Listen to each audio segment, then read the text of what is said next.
This week, we'll be reading the Torah portion of Yisro. Yisro is a very important Torah portion because in it, we have the great moment when the Jewish people stood around the mountain, Mount Sinai, to receive the Ten Commandments directly from God.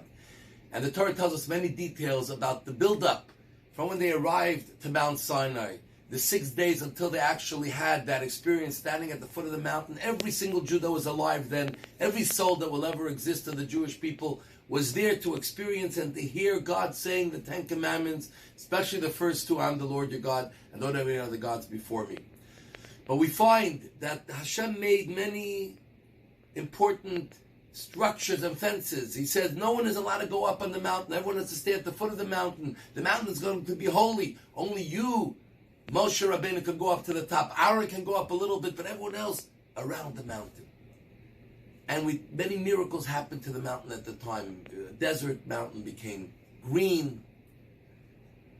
What happened after the experience of the Ten Commandments? What do we find? The mountain went back to the same simple mountain it was. We actually don't even know where Mount Sinai is today. So if anyone tells you, if you go to Israel, I'll find you Mount Sinai, they don't know what they're talking about. We don't know where the mountain is today. So what's the significance of so much about the mountain itself? And then all of a sudden, the mountain is nothing special. So here we have two important lessons that we can take from this. Number one is that the Torah, when it was given on the mountain, and that transformed the mountain. When a person is involved in Torah, just like God gave the Torah at that moment, in the studying and involved in the Torah, at that moment you sanctify where you are. Though it goes back to mundane and regular the moment after, it obviously made its impact, but you sanctify that place, that moment. When you do a mitzvah, even one mitzvah, it's not a question of how many mitzvahs have you piled up, how much Torah time of study have you piled up. At that moment, you have sanctified yourself, you have sanctified every part of your being that's involved in the mitzvah of the Torah study. You've sanctified the place where you studied. That's what we were encouraged, that wherever you go, think thoughts of Torah, think Jewish and holy thoughts, think good things about other people, things that fall in the realm of a mitzvah, because then you're sanctifying the air and the atmosphere itself. That's the power that we have on the place where we are at the moment when we are involved in something good. And God forbid, when we're involved in something negative, we do exactly the opposite to the place where we are. And that's the message Hashem wants to give every one of us, is how the power of each moment of Torah, the power of each mitzvah that we do. At the same time, there's another message as well.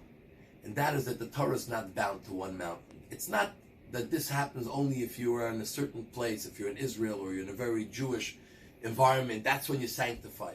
Wherever you are in the world, unless it's a place that the Torah prohibits us from being there, but wherever you are in the world, you sanctify the moment, you sanctify the place. Torah belongs everywhere. The mitzvahs, God's word belongs everywhere, because God is everywhere.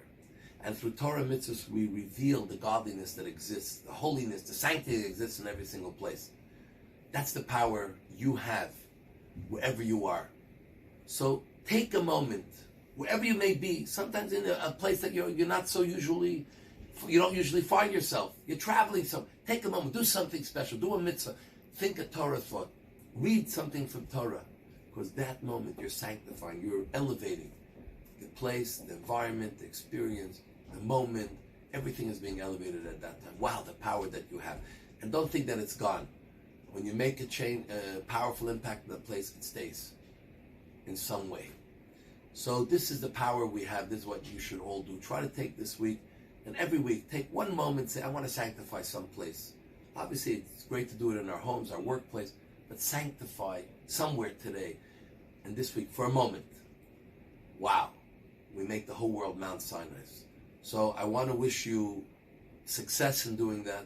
I want to wish you that it will help elevate you and everything around you. And may God bless you in all that you do. We love you. Shabbat Shalom. Shabbat candlelighting time in Montreal is 5:01 p.m.